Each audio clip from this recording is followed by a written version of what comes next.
குரு வேதாத்திரி மகரிஷி அவர்களை நினைத்து கொண்டு என்னுடைய உரையை தொடங்குகிறேன். வாழ்க வையகம், வாழ்க வளமுடன். என்னடா இந்த சினிமாக்காரன் ரஜினியோடையும் கமலோடையும் பழகிட்டுகிறாள், இந்த ஆழியார் கூட்டத்தில் எப்படி வந்து சேர்ந்தாருங்கிற கேள்விக்குறி உங்களில் பல பேருக்கு இருக்கும். நான் சேர்ந்து பல வருஷம் ஆயிடுச்சு. அது மட்டும் இல்லை, இங்கே பயிற்சி எடுத்து ஐயா கிட்டையே படித்து அருள்நிதி வாங்கினேன் அப்படிங்கிறத மகிழ்ச்சியோடையும் பெருமையோடையும் உங்களிடத்தில் சொல்லிக்கொள்ள ஆசைப்படுறேன்.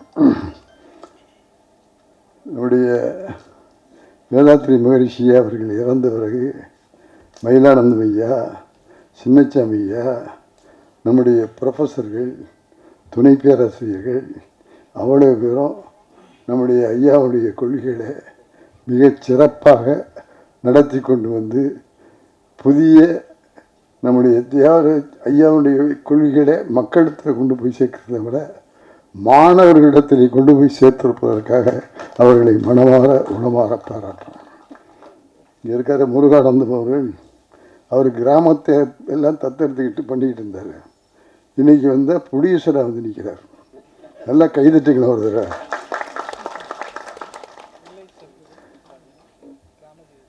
நான் அங்கே ஆழியாரில் ஐயாவோடு இருக்கிற போது ஒரு நாள் பேசிக்கிட்டு இருக்கும்போது வேதாத்திரி மகரிஷி ஐயா சொன்னாங்க, நான் அணுவிஷம்னு ஒரு நாடகம் எழுதியிருக்கேன் 30 வருஷத்துக்கு முன்னால், அதை நாடகமாக்கி போட்டிங்கன்னா நல்லாயிருக்கும், முயற்சி பண்ணி பாருங்கன்னு சொன்னாங்க. உடனே சென்னைக்கு வந்து பூர்ண விஸ்வநாதன் குரூப்பில் அந்த நாடகத்தை சொல்லி அதை நாடகமாக்கி ஐயாவுடைய பிறந்தநாள் நாளைக்கு ஐயாவுடைய முன்னாலேயே ஆழியாரில் அணுவிஷம் நாடகத்தை நடத்தி கொடுத்தோம் அப்படிங்கிறத மகிழ்ச்சியோடு உங்கள்கிட்ட சொல்லிக்கொள்ளார். அதை போய் நான் ஆழியாரில் என்னுடைய பிறந்தநாள் அன்னைக்கு பெரும்பகுதி ஆழியாரில் இருப்பேன். அப்படி இல்லை அப்படின்னா திருவத்தியூரில் இருப்பேன். நான் ஒரு நாள் திருவத்தியூரில் போய் தங்கியிருக்கிற போது திடீர்னு சூப்பர் ஸ்டார் ரஜினிகாந்த் இங்கே வந்துட்டார். எப்படியா வந்த, எப்படி தெரியும்னு கேட்டேன். பெரிய விஷயம், முத்துராம் சார் இங்கே இருக்காருன்னு என்னால் கண்டுபிடிக்க முடியாதா, நீங்கள் இங்கே இருக்கேன்னு தெரிஞ்சுக்கிட்டு வந்துட்டேன். ஆனால் ஒரு விஷயத்த சொல்கிறேன், இங்கே ஒரு அலை வீசுது, அந்த குணம் மனசை ஒருநிலைப்படுத்துகிற தன்மை. நான் இங்கே உங்களை பார்க்க வந்தேன், ஆனால் அவரை பார்த்தபோது என் மனதில் அந்த குழப்பமெல்லாம் இல்லாமல் ஒரு நிலையான மனம் தோன்றுச்சு அப்படின்னு சொன்னார். நீ வா ஆழியாருக்கு வான்னு சொல்லிகிட்டு இருக்கிறேன். அவருடைய மனைவி லதாமா வந்துட்டாங்க. அவரை சொல்லிகிட்டே இருக்கேன், நிச்சயம் வரேன் சார், நிச்சயம் வரேன் சார்னு சொல்லிகிட்டு இருக்காரு. நிச்சயமாக ஒரு நாளைக்கு கூப்பிட்டு வருவேன் அப்படின்னு உங்கள் முன்னால் சொல்லிக்கொள்ள ஆசைப்பட்டேன். இவ்வளவு சொல்லி நீ எப்படி அங்கே போய் சேர்ந்த, எல்லாரும் சொல்லிட்டாங்க. ஆழியாருக்கு எல்லாரும் போகணும். இன்றைக்கு இருக்கிற நிகழ்நிலை சென்னையில் ஆழியாரை கூப்பிட்டு வந்துட்டாங்க. எங்கள் கலை உலகத்து பிரமுகர்கள் அத்தனை பேர், தான் ஒருத்தரையும் பேர் சொல்ல முடியாது, அத்தனை பேரும் இங்கே இருக்காங்க. இந்த ஆளுங்கள்லாம் இதில் சேருவாங்களாங்கிறது எனக்கு தெரியாது. இவ்வளவு பேரும் சேர்ந்துருக்காங்கன்னா நாம் வெற்றி அடைந்து விட்டோம் என்று போடும். பேசுகிறவங்கெல்லாம் சாதாரண பேசலை, உள்ளத்திலிருந்து பேசுனாங்க. பாக்கியராஜ் சார் நடிப்பார்னா காமெடியாக நடிப்பார் அப்படின்னாங்க. இந்த படத்தில் பார்த்தா ஐயாவுடைய தத்துவமாகவே அவருடைய பிரதிநிதியாக அவர் பேசியிருக்காரு, நடிச்சிருக்கார். ஆகவே அந்தளவுக்கு அவர்கள் இந்த சிவாங்கிற பையன் எனக்கு ரொம்ப நாளாக தெரியும். நடிக்கணும்னு முயற்சி பண்ணுறத விட அரசியல்லையும் கொஞ்சம் ஈடுபாடு உண்டு. நான் யார் எந்த கட்சியில் இருந்தாரெல்லாம் சொல்லலை, அவருக்கு உண்டு, மனசுக்குள்ளே இருந்து உண்டு. அப்படிப்பட்ட சிவா இருக்கார், நம்மளுடைய விட்டல் சார் இருக்கார், அவ்வளோ பேரும் நடிச்சிருக்காங்க. நான் ஐயாவை பற்றி சினிமா எடுக்கணும்னு ஆசைப்பட்டேன். இந்த பாரதி சுப்பிரமணிய பாரதி ஜெயிச்சிட்டார். என்னை பொறுத்தவரை நான் யார் மேலேயும் பொறாமப்பட மாட்டேன், இவர் மேலே பொறாமப்படுறேன். நான் 75 படங்களை பண்ணிட்டேன். அதில் அன்னை சிவாஜியோட 3 படம், உலகநாயகன் கமல்ஹாசனோட 10 படம், சூப்பர் ஸ்டார் ரஜினிகாந்தோட 25 படம். இப்படிப்பட்ட எனக்கு ஐயாவை பற்றி ஒரு படம் எடுத்து உலகம் பூரா கொண்டு போகணும்னு ஒரு ஆசை மனசுக்குள் இருந்தது. நம்முடைய நாகராஜ் சார்ட்டெல்லாம் சொல்லுவேன், சார் எப்போவாது வாய்ப்பு இருந்தால் பண்ணிடணும் சார்னு. அது அந்த வாய்ப்பு எனக்கு கிடைக்கல. ஆனால் சுப்பிரமணிய பாரதி கிடைத்திருக்கிறது. அதை சரியாக நிறைவேற்றியிருக்கிறார். அவரோட சிந்திருக்கிற சத்தியம், மற்ற டெக்னீஷியன்ஸ், அவ்வளவு பேருக்கு என்னுடைய மனமார்ந்த பாராட்டுக்களையும் வாழ்த்துக்களையும் தெரிவித்துக் கொள்கிறேன். ஒரே ஒரு விஷயத்தை மட்டும் சொல்லி நிறைவு செய்கிறேன். நான் இன்னைக்கு ஆனந்த வாழ்க்கைக்கு எடுத்துக்காட்டான மனிதனாக ஆனந்த வாழ்க்கையை வாழ்ந்து கொண்டிருக்கிறேன். அதற்கு காரணம் இந்த ஆனந்த வாழ்க்கை. படத்தில் சொன்னாங்களே பாக்யராஜ் என்னென்ன பண்ணணும், என்னென்ன செய்யணும் அப்படின்னு. ஒன்றுமே இல்லை, 3 விஷயந்தான். ஒன்று உடற்பயிற்சி, உணவு பயிற்சி, மனவளக்கலை பயிற்சி, தியானம். இந்த 4ஐயும் செய்யுங்க.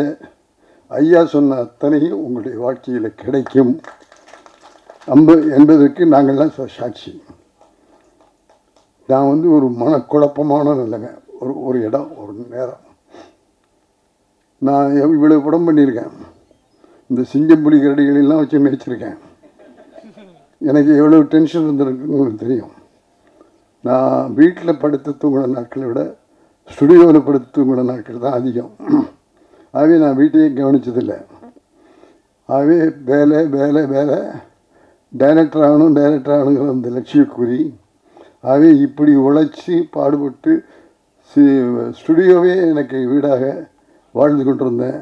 ஆகவே ஒரு கதவு திறந்தால் ஒரு கதவு மூடும்பாங்க. ஆகவே சினிமா என்கிற என்னுடைய லட்சிய கனவு நிறைவேறிச்சு. ஆனால் குடும்பம் என்கின்ற என் குடும்ப வாழ்க்கை நிறைவேறல. நான் மனைவியை பார்த்ததில்லை, குழந்தைகளை பார்த்ததில்லை.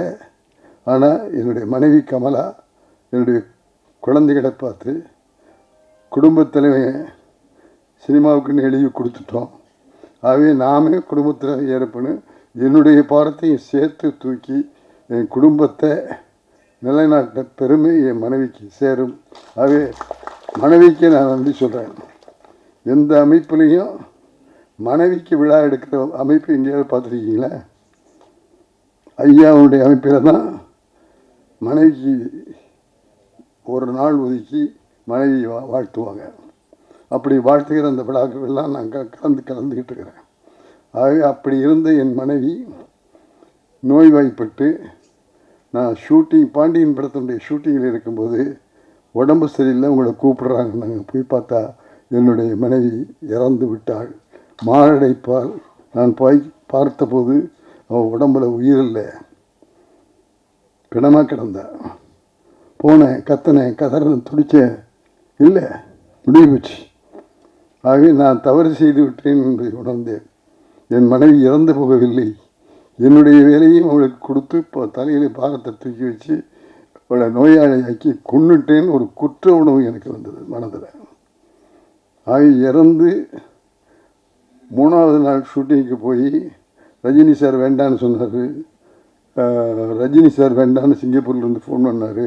இல்லை முத்துராமன், இந்த மணலில் நீங்கள் ஷூட்டிங்க்கு வர வேண்டாம்னு சொன்னாங்க. இல்லை, நான் வரேன் சார். நான் எல்லா படத்தையும் சொன்ன தேதிக்கு ரிலீஸ் பண்ணியிருக்கேன். இது யூனிட்டுக்காக எடுக்கிற படம்.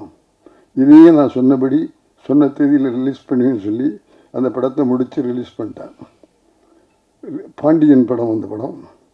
அந்த படத்தில் வந்த லாபத்தை சூப்பர் ஸ்டார் நடித்து கொடுக்க, சரவணன் சார், குகன் சார்லாம் அதுக்கு வியாபார ரீதியாக உதவி பண்ணேன். அந்த படத்தில் வந்த லாபத்தை நான் உட்பட அத்தனை பேரும் சமமாக பிரிச்சுக்கிட்டோம் அப்படிங்கிற மகிழ்ச்சியோடு உங்கள்கிட்ட சொல்லிக்கொள்ள ஆசைப்பட்றேன். இந்த எண்ணம் வர வேண்டும் அப்படிங்கிறதுக்காக சொல்கிறேன். என்னுடைய பெருமைக்காக சொல்லலை. ஒரு டெக்னீஷியன் இருந்தால் அவங்களுக்கு ஷூட்டிங் நடக்கிறவர்களும் மாதம் ஒரு சம்பளம் கிடைக்கும். அது நின்று போச்சுன்னா அப்புறம் அவ்வளோதான். யூனிட்டில் என்னை சேர்ந்து ஒரு 25 பேர் எல்லாம் ஒத்துமையாக எஸ்பிஎம் யூனிட்னு வேலை செஞ்சோம். அப்படி வேலை செஞ்சவங்களுக்கு இப்போ எனக்கு படம் இல்லாமல் போயிடுச்சுன்னா அவங்களுக்கு சம்பளம் வராது.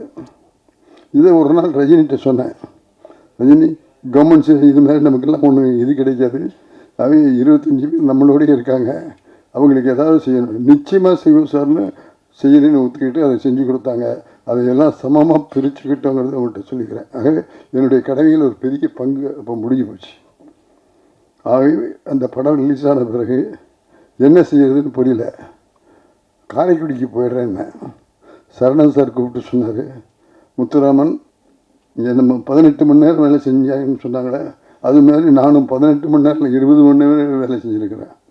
அப்படி இருக்கிற நீங்கள் காரைக்குடிக்கு போய் என்ன செய்வீங்க? அவன் அது நீங்கள் நினைக்கிறது நிம்மதி தராது. அவன் உங்களுக்கு ஒரு ரூம் தர்றேன், ஒரு பையனை தர்றேன், ஒரு அசிஸ்டன்ட் தர்றேன், எங்களோட ஒருத்தரை காலையிலேருந்து மாலை வரலும் ஒரு ஆஃபீஸுக்கு போய் வந்துட்டு போகிற மாதிரி வந்துட்டு போங்க, உங்கள் மனசில் ஒரு நிம்மதி கிடைக்கும்னு சொல்லி எனக்கு ஸ்டுடியோவிலேயே ஒரு ரூம் கொடுத்து இன்றைக்கி அந்த ரூம் இருக்குது. கைதட்ட மாட்டிங்களா? சாதாரண அப்ரெண்டிஸாக போய் சேர்ந்து அசிஸ்டன்ட் டைரக்டர் ஆகி அவங்க கம்பெனிக்கே ஒரு கிட்டத்தட்ட 19 படங்களை இயக்கி எல்லாம் செஞ்சதுனால அந்த உணர்வுக்கு எடுத்துக்காட்டாக எனக்கு ஒரு ரூம் கொடுத்துருக்காங்க. எடிட்டிங் ரூம் ஒன்று ஆரம்பித்தாங்க. அந்த எடிட்டிங்கு SPM ஷூட்னு பேர் வச்சாங்க. சூப்பர் ஸ்டார் ஆக்ட் பண்ணி சங்கர் இயக்கின படம், AVM ப்ரொடக்ஷன்ஸ் படம், சிவாஜி ரஜினி ஆக்ட் பண்ண படம். அந்த படத்தில் நான் துணை தயாரிப்பாளர். இவ்வளவு ஏன் சொல்கிறேன்னா, இவ்வளவு என் பேர் வந்து சேர்றதுக்கு நான் அவ்வளவு உழைச்சேன். அந்த உழைப்பு எனக்கு பெரிய பலனை கொடுத்தது, லட்சியத்தை நிறைவேற்றி கொடுத்தது. ஆனால் என் மனைவியும் என் குடும்பத்தையும் நான் கலைக்கும். ஆகவே அந்த குற்ற உணவுக்கு என்ன செய்யறதுன்னு புரியல. சரவணன் சார் போகணுன்னு என்னை உட்கார வச்சுட்டாரு. அப்போவும் என் மனசில் கவலை போகல. என்ன செய்யறதுன்னு புரியாத போது என்னுடைய பிள்ளைகள்லாம் சேர்ந்து, அப்பா நீங்கள் அம்மாவையே நினச்சிட்டு இங்கே இருந்தீங்கன்னா ஒரு குழப்பம் உண்டாகும், இப்படி பொள்ளாச்சி பக்கத்தில் போய் வந்தால் உங்களுக்கு மன தெளிவாகும், நல்ல இயற்கை காட்சிகள் போக்குவரத்துலாம் இருக்கும் அப்படின்னு சொல்லி அந்த ஏரியாவை கூப்பிட்டு போனாங்க. அப்போ நான் ஆழியாருக்கு போனேன். ஆழியாருக்கு போய் அந்த அணையெல்லாம் பார்த்துட்டு திரும்பி பார்த்தா அறிவுத்திருக்கோயில்னு ஒரு போர்டு. இன்னொன்று நம்ம கேட்காத ஒரு அமைப்பாக இருக்குது, என்ன இதுன்னு போது கேட்டபோது அங்கே இருக்கவங்க சொன்னாங்க, வேதாத்ரி மகரிஷின்னு ஒரு பெரியவர் இருக்கார், அவர் சில கொள்கைகளை சொல்லியிருக்காரு. அந்த கொள்கைகள் உடலுக்கு பலத்தை கொடுக்கும், மனசுக்கு பலத்தை கொடுக்கும், வாழ்க்கைக்கு நிம்மதியை கொடுக்கும்னாங்க. இதுதான் எனக்கு வேணும், இங்கே வந்து கற்றுக்கிட்டோமான்னு கேட்டேன். இல்லை, சென்னையிலேயே கிளைகள் இருக்குதுன்னு சொல்லிட்டு KK நகரில் ஆறுமுகியா அப்படிங்கிற பேராசிரியர்கிட்ட போய் பயிற்சி மனவளக்கலை பயிற்சி எடுத்துக்கிட்டு அதன் பிறகு ஆழியாருக்கு போய், ஆழியாரில் எனக்கு எல்லா ப்ரொஃபஸரும் எனக்கு பெருமையோடு எல்லாருமே குரு. இந்த ஐயா தங்கவேலியா இங்கேருந்து சொல்லிகிட்டு இருக்காங்க, ஐயா பெருமாள் ஐயா, இப்படி எல்லாருமே அங்கே சேர்ந்து என்னை மகரிஷியினுடைய சிஷியனாகவே ஆக்கிட்டாங்க. ஆகவே மகரிஷியுடைய பழக்கம் வந்தது. அதை விட எனக்கு கிடைச்ச பெரிய பாக்கியம், மகரிஷி ஐயாவிடத்திலேயே மனவளக்கலை பயிற்சியை பெற்றேன், பாடம் படித்தேன், அவர் எனக்கு குரு என்பதை ஒரு இடத்துல சொல்லி, இவ்வளவு பரபரப்பாக படபடப்பாக ஓடிக்கிட்டு இருந்தேன்னா அந்த கவலைகளெல்லாம் மறந்து நிம்மதியோட மகிழ்ச்சியோட சந்தோஷமாக இருக்கேன்னு சொன்னால் வேதாத்ரி மகர்ஷிகள் சொல்லிக் கொடுத்த உடற்பயிற்சி, மனவளக்கலைச்சி, தியானம், உணவு பயிற்சி, இதுதான் காரணம். ஆகவே நான் இந்த ஆனந்த வாழ்க்கைக்கு இன்றைக்கு துணையாக இருக்கேன், சந்தோஷமாக இருக்கேன்னா அதுக்கு காரணம் வேதாத்ரி மகரிஷி என்பதை மகிழ்ச்சியோடும் பெருமையோடும் சொல்லிக் கொள்கிறேன். அதை சொல்லிக் கொள்வதற்கு காரணம், இங்கே பத்திரிகையாளர்கள் ஊடகங்களைச் சேர்ந்தவர்களெல்லாம் இங்கே வந்திருக்கிறார்கள். அவர்களுக்கெல்லாம் சொல்லி கேட்டுக்கொள்கிறேன், எப்போ பார்த்தாலும் பாலியல் பயிற்சி, குடிப்பழக்கம், ஊழல் அப்படிங்கிறத ஃபோக்கஸ் பண்ணி மக்களிடத்தில் கொண்டு போய் சேர்க்குறீங்க. ஒரு மூத்த இயக்கணும்னா 60 ஆண்டு திரைத்துறையில் இறந்தவன்கிற முறையில் நாட்டுக்கு நல்லது நடக்கணும், வருங்கால சமூகம் நல்லா இருக்கணும். இப்போ எனக்கு ரொம்ப வருத்தமான ஒரு விஷயம், இந்த போதைப்பொருள் இருக்க, அந்த போதைப்பொருள் பெரியவர்களிடத்தில் மட்டும் போய் சேரலை, பள்ளி கல்லூரி மாணவ மாணவிகளிடத்தில் போய் சேர்ந்து கொண்டு இருக்கிறது என்றால் வருங்கால உலகம் போதை பழக்கம் உள்ள உலகமாக ஆகிவிடும். அந்த பயம் இருக்குது எங்களுக்கெல்லாம். ஒவ்வொரு பெற்றோரும் வயிற்றில் நெருப்பை கட்டிட்டு வாழ்ந்துக்கிட்டு இருக்காங்க. பிள்ளைங்களை கல்லூரிக்கு பள்ளிக்கு அனுப்பிச்சிட்டு இந்த பிள்ளை எப்படி திரும்பி வருமோன்னு பயந்துக்கிட்டு இருக்கிறாங்க. ஆகவே அதெல்லாம் நல்லபடியாக நடக்கணும். ஒழுக்கத்தோடு இருக்கணும், நம்முடைய பழைய பண்பாடும் கலாச்சாரமும் வரணும் அப்படின்னா வேதாத்திரியத்தை பின்பற்ற வேண்டும் என்பதை வலியுறுத்தி இந்த பத்திரிகையாளர்களும் ஊடகங்களைச் சேர்ந்தவர்களும் மக்களுக்கு விழிப்புணர்வு வேண்டும் என்று சொல்வதற்காக நான் இங்கே வந்திருக்கிறேன். ஆகவே அதை நான் சும்மா வந்து சொல்ல, அந்த கொள்கையை பிடித்து வாழ்ந்து அதை நிறைய பெற்று சந்தோஷப்பட்டு இங்கே மகிழ்ச்சியோடு உங்களிடத்தில் வந்து சொல்கிறேன், ஐயா ஒரு நல்ல விஷயம் இருக்குது, அதை கற்றுக் கொடுத்து மக்களை நல்ல வரை விழிப்புணர்வு உண்டாக்குங்கள் ஒன்று ஒரு பெரிய மனிதனாக உங்களிடத்தில் இருகரம் கூப்பி கேட்டுக்கொள்கிறேன். இங்கே வந்திருக்கிற இந்த கலைத்துறை இருக்காங்களே, பாக்யராஜ் உட்பட, மீரா உட்பட, தம்பி சிவா உட்பட, இவங்க அவ்வளோ பேர் இங்கே வந்து இந்த படத்துக்கு உதவி செஞ்சுருக்காங்க அப்படின்னு சொன்னால் இந்த ஒரு படத்தோடு நீங்கள் நிறுத்தி விடக்கூடாது. மக்கள் திருந்துகிற வரையில் வேதாத்திரியத்தை நீங்கள் உலகம் முழுவதும் பரப்ப வேண்டும் என்று நான் உங்களை பணிவோடு கேட்டுக்கொள்கிறேன். ஒரு முறை கைதட்டி இவங்கெல்லாம் மனசில் பதிகிற மாதிரி வச்சுக்கிட்டு உதயகுமார் வந்திருக்காரு, எனக்கு போட்டி டைரக்டர். அவர் ஏவிஎம்மில் தொடர்ந்து படம் பண்ணிக்கிட்டு இருக்கும்போது நடுவில் பூந்து எஜமான் படம் பண்ணவர் உதயகுமார், அது உங்கூர்காரர்கள். அது மாதிரி அந்த உணர்வுகள் இருக்கிறவர்கள் வந்து சேர வேண்டும் என்பதல்ல, சேவை செய்ய வேண்டும், இந்த கொள்கைகளை கொண்டு போய் சேர்க்க வேண்டும். அந்த பொறுப்பு நமக்கு இருக்கு. அந்த பொறுப்பை நம்ம செஞ்சோம்னால வருங்கால உலகம் சிறந்த உலகமாக ஆகும். அவங்க எல்லாரையும் இருகரம் கூப்பி கேட்டுக்கொள்கிறேன். அதற்கு பத்திரிகைகளும் ஊடகங்களும் எங்கள் திரையுலகத்தைச் சேர்ந்தவர்களும் துணையாக இருக்க வேண்டும் என்ற வேண்டுகோளை இந்த கூட்டத்தில் முருகானந்தவனுக்கு பல நேரத்தில் கிராமத்துக்கு வரமாட்டீங்களா, நான் கிராமத்துக்கு வரல, நகரத்திலேயே உங்கள் கொள்கையை பரப்பி கொண்டிருக்கிறேன் என்பதை மகிழ்ச்சியோடு சொல்லிக்கொள்ள ஆசைப்படுகிறேன். ஆகவே வாழ்க்கை என்பது வேறு யார்கிட்டையும் இல்லை, ஐயா சொன்ன மாதிரி நம்மகிட்ட இருக்குது. நம்ம ஒழுங்காக இருந்தால் வாழ்க்கை நல்லா இருக்கும், நம்ம சந்தோஷமாக இருந்தால் வாழ்க்கை சந்தோஷமாக இருக்கும், நாம் கட்டுப்பாடோடு இருந்தால் வாழ்க்கை நல்லா இருக்கும், வரவுக்கேற்று செலவு செஞ்சால் வாழ்க்கை நல்லா இருக்கும், பொறாமப்படாமல் இருந்தால் வாழ்க்கை நல்லா இருக்கும், கோபப்படாமல் இருந்தால் வாழ்க்கை நல்லா இருக்கும். இதுதான் மனவளக்கலை கொள்கை. இவைகளை படித்து கொண்டு வேதாத்திரி வெளியிலே நாமெல்லாம் வாழ்ந்து மகிழ்ந்து ஆனந்த வாழ்க்கை வாழ்வோம் என்பதை சொல்லி, எண்ணியது எண்ணியாக இதுவர் எண்ணியர் திணியர் வகுப்பு என்ற குரலை சொல்லி, எங்கள் திரையுலக உலகத்தில் இருக்கிறவர்கள் இந்த அமைப்பை பின்பற்றி செயல்பட்டால் உங்களுக்கு பல குழப்பங்கிறது எனக்கு தெரியும். இப்போ சினிமா வந்து நஷ்டத்தில் போயிட்டுருக்கு. ஆகவே அந்த நஷ்டமெல்லாம் உங்களை தாண்டி போகணும் அப்படின்னு சொன்னால் மனதை கட்டுப்படுத்துங்கள், தொழிலை ஒழுங்காக செய்யுங்கள். 4 விஷயந்தான். தொழிலை ஒழுங்காக கற்றுக்க, தொழிலை முழு ஈடுபாடோடு செய்ய, வேலை செய்கிற போது நேரம் பார்க்காத, கடிகாரத்தை பார்க்காத. நாங்களும் கடிகாரம் பார்த்ததில்லை, சாப்பாடு பார்த்ததில்லை, தூக்கம் பார்த்ததில்லை, வேலை வேலை வேலை. அந்த உழைப்புக்கு முதலிடம் கொடு, நம்பிக்கையோடு இருக்கும். முடியுமான்னு கேட்டால் முடியாது. இந்த பாக்யராஜ் சார் இருக்காரு, ஒரு பாரதிராஜ சார்ட்ட வரும்போது வெறும் எழுதி கொடுக்குற காப்பி ரைட்டர், அந்த காப்பி ரைட்டர் தான் இன்னைக்கு சென்னை தமிழகத்தில் ஸ்க்ரீன் பிளேயில் அவர் தான் நம்பர் 1. எப்படி முடிஞ்சுது சார்? ஏவிஎம்மில் ஒரு படம் பண்ணார், முருங்கங்கா, முந்தானி முடிச்சு. எங்கள் ஸ்டுடியோவில் இந்த சப்ஜெக்டை கேட்காம பூஜை போட மாட்டாங்க. சரவணன் சார் கதையை சொல்லுங்க, நான் சொல்கிற நேரம் போது சொல்கிறேன்னு சொல்லிட்டு கதை சொல்லாமல் டபாய்ச்சிட்டு இருந்தார். கதை சொன்னால் தான் நான் பூஜை போடுவேன்னு சொன்னதுக்கு பிறகு கதை சொல்கிறேன் சார், ஆனால் ஸ்டுடியோவில் வச்சு உங்கள் ரூமில் வச்சு சொல்ல மாட்டேன், ரூமில் ஹோட்டலில் ரூம் போடுங்க, அங்கே வந்துடுங்க, நான் அங்கே கதை சொல்கிறேன்னு சொல்லிவிட்டு நம்முடைய பாக்யராஜ் அவர்கள் எங்கள் ப்ரொடியூசர்ஸ் கூட்டிகிட்டு ஹோட்டலுக்கு போய் கதை சொன்னார். எல்லோரும் ஸ்கிரிப்டை வச்சுக்கிட்டு படிச்சுக்கிட்டு பார்த்து சொல்லுவாங்க. இந்த மனுஷங்கையில் ஒரு ஸ்கிரிப்டும் கிடையாது, ஒரு பேப்பரும் கிடையாது, ஒன்றுமே இல்லை சார். 3 மணி கதையை பிக்சரைசேஷன் பண்ணுற மாதிரி படத்தொகுப்போடு சொன்ன கதையாசிரியர், திரைக்கதை ஆசிரியர் பாக்யராஜ். சரவணன் சார் அவங்கெல்லாம் எத்தனையோ கதை கேட்டிருப்பாங்க, எல்லாம் பண்ணியிருப்பாங்க.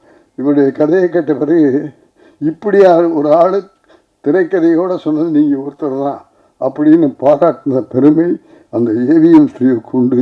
அதில் எனக்கும் பங்குண்டு. அவர்தான் பாக்கியராஜ் என்பதை உங்களிடத்தில் சொல்லிக் கொள்கிறேன். சிரிச்சுக்கிட்டு இருக்கு. ஆகவே அவரையும் நான் இந்த நேரத்தில் பார்த்தேன். அவர் வேதாத்தில் உள்ள சேர்ந்திருக்கிறதுலாம் எங்களுக்கு கிடைத்திருக்கிற மிகப்பெரிய வெற்றி. ஆகவே இங்கே இருக்கிறவங்க அத்தனை பேரையும் நான் வேதாத்திரியத்துக்கு வாங்கன்னு கூப்பிடுறதுக்கு எனக்கு உரிமை உண்டு. 20 வருஷமாக அவங்களோட வாழ்ந்துக்கிட்டு இருக்கிறேன். அதில் பலன் பெற்ற மனிதனாக உங்களிடத்தில் சொல்லிக் கொள்கிறேன். தயவு செய்து நீங்கள் எல்லாம் வேதாத்திரியத்துக்கு வந்தால் இந்த மனக்குழப்பம் இல்லாமல் மன அமைதியோடு மகிழ்ச்சியோடு வாழ முடியும். நீங்கள் மட்டும் இல்லை, உங்களோடு சேர்ந்து நம்ம கலைக்கூட்டத்தையே கூட்டி கொண்டு வர வேண்டும் என்று உங்களை எல்லாம் கேட்டுக்கொள்ள ஆசைப்படுகிறேன். ஆகவே நீங்கள்லாம் கூட்டிகிட்டு வந்தீங்கன்னா இந்த உலகம் என்ன ஆகும்னு பயந்துக்கிட்டு இருக்கிற அந்த சூழல் போய் உலகம் ஒரு அமைதியான உலகமாக ஆகும், நம்மாலை ஆக்க முடியும் என்ற உறுதியை எடுத்துக்கொள்ள வேண்டும் சொல்லிது. எண்ணியது எண்ணியாங்கு எய்துவர், எண்ணியர் திணியர் என்ற குரலை சொல்லி அனுபவத்தோடு அந்த மகிழ்ச்சியோடு உங்களிடத்தில் பகிர்ந்து கொள்கிறேன். வெறுமனைக்கு சொல்லலை, ஆனந்த வாழ்க்கை வாழ்வதற்கு இந்த ஆனந்த வாழ்க்கை துணையாக இருக்கும். அதற்கு பாடுபட்ட தம்பி சுப்பிரமணிய பாரதி பேரே அவன் பாரதின்னு வச்சிருக்கான். அந்த பாரதியினுடைய அந்த வீரமும் தைரியமும் அந்த பையனுக்கு இருந்திருக்கு. அதேமாதிரி அது கூட இருக்கிற சத்யா, மியூசிக் டைரக்டர்ஸு, மற்ற டெக்னீஷியன்ஸு, அவ்வளோ பேருக்கு என்னுடைய மனமார்ந்த பாராட்டுக்களை சொல்லி நான் இயக்க வேண்டும் என்று எண்ணியிருந்த ஒரு படத்தை அவர்கள் இயக்கி இருக்கிறார்கள். அந்த இளைஞர்களை மனமாற உளமாற வாழ்க வாழ்க வாழ்க என்று வாழ்த்தி விடைபெறுகிறேன்.